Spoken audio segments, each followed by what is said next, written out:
ورکه لالیه هیر مې نه یې لنډه کیسه.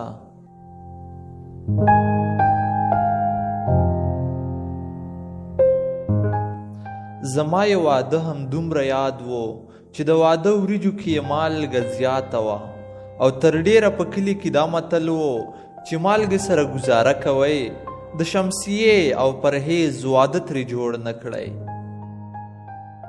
د شمسیې پلار د شمسیې له تولد مخته له خپل یو دوست سره واده کړې وه که یې لور وشوه ستا زوی ته یې درکوم او که یې زوی وشو لور به راته راکوې.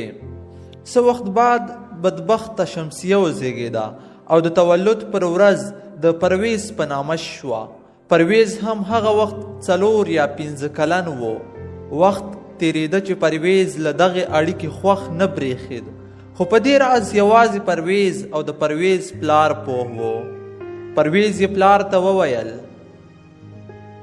چې دا اړیکه به له منځه یوسو، خو د پرویز او شمسیې پلار نه منله ځکه ورته شرم و.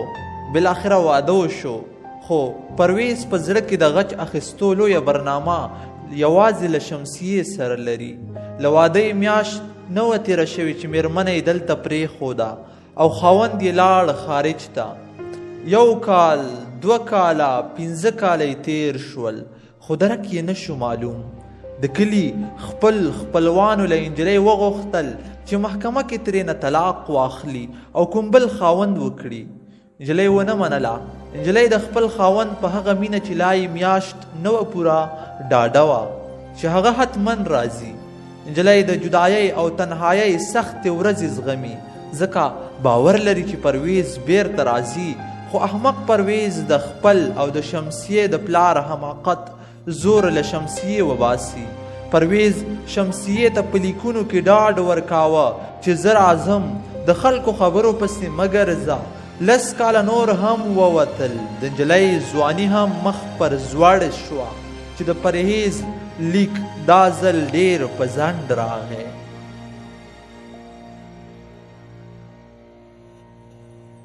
شمسیه خورا خوښه او په جامو کې نه ځایېده.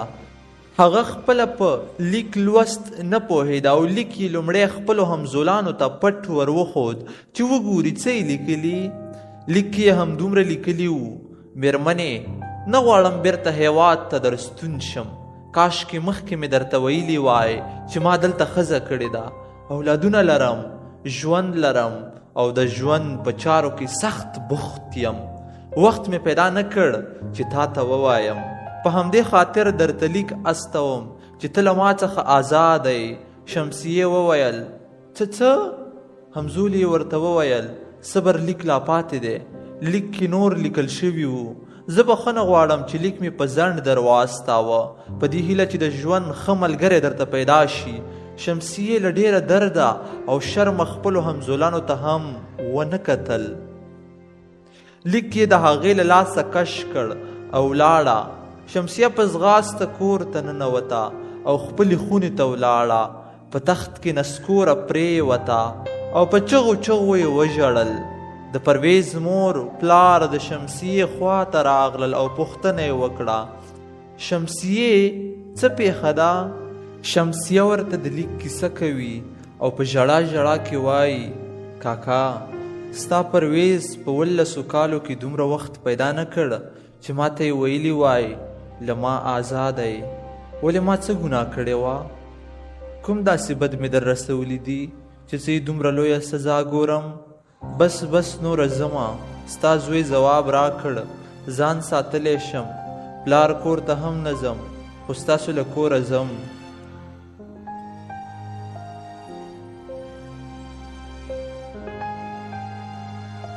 د پرویز پلار وایي: ته صبر، زه یو ځل پرویز سره اړیکه ونیسم چې ځان پوه کړم. پر سبا یې د پرویز پلار د بازار له PCO زنګ وواهه. پرویز ورته وایي: هو، هغه شمسیه مې ځواب کړه ځکه زه دلته ښځه او بچیان لرم او نشم کولی هغه دلته راولم ځکه دلته د یوې ښځې اجازه شته. زویه، دا څه وایې؟ دلته کور کلی دی، شرم دی، پیغور دی، داسې څوک نه کوي. خلک 4 هم کوي، خو په پښتنو کې د ښځې پرېښودل ډېر بد کار دی. پرویز ورته وایي: پلاره، دا فکر به د هغه وخت کړی و چې شمسیه د زما له ټاکنې او خوښې بغیر زما په نامه کوله. هغه وخت د دغه شرم، پیغور او بدکار ولې نه محاسبه کوو؟ زه بیرته افغانستان ته نه درځم او ته او د شمسیې پلار بازار ته لاړ شئ، شمسیه یوسئ او په شریکه یې خرڅه کړئ.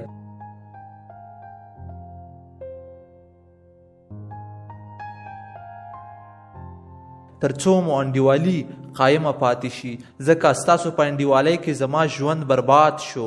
ځکه ما نه غوښتل چې بېسواده نجلۍ سره واده وکړم. زما بله نجلۍ خوښه وه، خو تاسو زه له کوچنیوالې زنداني کړی وم. ما سره هیڅ بله لاره نه وه. دا چې پلار مې نور څه درته ویلی نشم. پر ما حق لري، خو دا زما د ژوند مسله وه او حق یې زما و چې ټاکنه مې یې کړې وای. نور نه غواړم چې دې موضوع کې وغږېږم. بیا ځلې د دغې موضوع اړوند زنګ راونه کړې. ته پوهیږي شمسیه او د شمسیې پلار دې درته مبارک وي. خدای په امان. د پرویز پلار ناهیلی کور ته راغی او په دروازه لا نه ننوتلی چې شمسیې او د پرویز مور ترېنه غبرګ وپوښتل. له پرویز سره دې خبرې وشوې؟ هو وشوې. څه یې وویل؟ د پرویز پلار خاموش شو او خپلې خونې ته ولاړ. شمسیه پوه شوه. نوره یې خپل بار و بستره وتړله او ماښام ته نږدې د پرویز دوی له کوره ووتله. هغوی یې هم دا ځل د راګرځېدو هېڅ هڅه ونه کړه.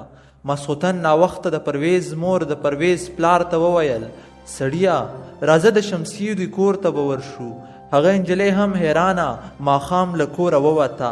د لاسه به یې کړو، بله ورځ ما بازار ته بوځه، زه به خپله له پرویز سره وغږېږم که زړه کې یې څه رحم پیدا شو. د پرویز پلار او مور روان شو او ناوخته هلته ورسېدل. د شمسیې مور پلار حیران شو او پوښتنه یې ترې وکړه چې ناوخته مو راپېښه وکړه، خدای دې خیر کړي. د پرویز مور پلار سم د لاسه پوه شول چې شمسیه رښتیا هم د پلار کور ته نه ده راغلې. د شمسیې مور چای تیاروه چې د پرویز پلار د شمسیې پلار ته ټوله خبره واوروله. دوی ډیر جګرخونه شو او پریکړه یې وکړه چې د شمسیې مور به نه خبروي، ځکه د شمسیې مور د فشار تکلیف لري. خو د دوی ټولو خفګان او جګرخونۍ د شمسیې مور شکمنه کړه او بار بار یې له دوی وپوښتل چې څه کیسه ده. د شمسیې مور ډیر تلاش وکړ خو دوی ورته خبره ونه کړه. یو ځل یې د پرهیز مور ته وویل: ته صبر، زه شمسیې ته څوک واستوم، هغه به حتما خبره وي تر څو مې پوهه کړي څه کیسه ده. تاسې خو هسې هم حال نه راته وایئ. د شمسیې مور شکمنه شوه او ویې ویل چې هر څه دي، خو په شمسیې لور دي ځکه د هغې احوال ولې نه راځي. دوی ټولو ډاډ ورکاوه چې نه هغه کور کې او هیڅ مسله ورته نشته. د شمسیې مور چادري راواخیسته او ویې ویل: سمه خبره راته وکړئ، ګنې اوس په دا توره شپه د شمسیې خواته درومم. د پرویز مور ورته خبره وکړه. د شمسیې مور په چغو چغو وژړل او حتی ګاونډیانو یې چغې واورېدې. اوس خلک خبر شول او باید شمسیه پیدا کړي چې چیرې ولاړه. د شمسیې او پرویز پلارونه ډیر ستومان، خجالت او خورا غمجن دي. شپه 1 بجه شوه چې په دې حال کې د شمسیې مور بېسده شوه او لومړیتوب دا شو چې هغه روغتون ته یوړل شي. سبا سهار 8 بجې وې. د شمسیې او پرویز پلار په روغتون کې و او د شمسیې مور هم په هوش راغلې وه. ښه وه چې روغتون ته یو امبولانس موټر راننوت او ورپسې ډېر خلک هم راننوتل. چې کوم څوک مړ دی، د خلکو ګڼه ګوڼه زیاته شوه او ګنګوسې شو چې په سیند کې د کومې جلۍ مړ جسد پیدا شوی دی. د پرویز پلار ټکان وخوړ او په بیړه ورپاڅېد چې ګوري شمسیه ده.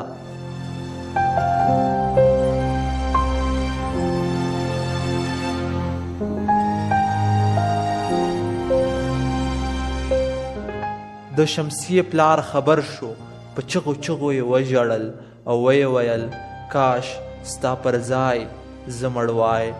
دوی نه غوښتل د شمسیې مور خبره کړي، خو د شمسیې مور له نرسې پوښتنه کړې وه چې بیرون دا بیروبار د څه دی. نرسې ورته موضوع تشریح کړې وه او هغه لیک یې هم ورښکاره کړی و کوم چې پرویز شمسیې ته راستولی و. هغه لیک یې شمسیې له چسپ سینه بند څخه راخیستی و. دا چې د شمسیې لیک لوست نه زده، نو دا معلومه نه شوه چې هماغه لیک پر شا یې پر چا لیکلي وو چې ګرانه پرهیز جانه مننه ستا لیک راورسېد او زما ځواب به حتما در ورسیږي خوښ ژوند ولرې. نرسې د لیک په پای کې د شمسیې مور باندې 3 ځلې غږ وکړ خو هغه او شمسیه دواړه د یوې لارې ملګرې وې.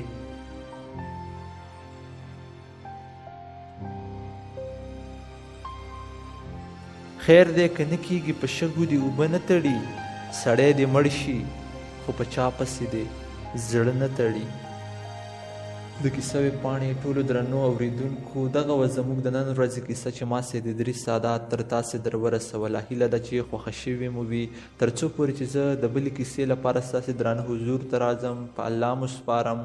او یوه بله خبره دا چې زموږ په کیسه پاڼه کې تاسې کولی شئ چې همدغه او داسې نورې ډېرې کیسې په لیکنیزه بڼه باندې ومومئ او هلته یې ولولئ. نور چې هر چېرې یاست خوشحاله اوسئ. د الله په امان.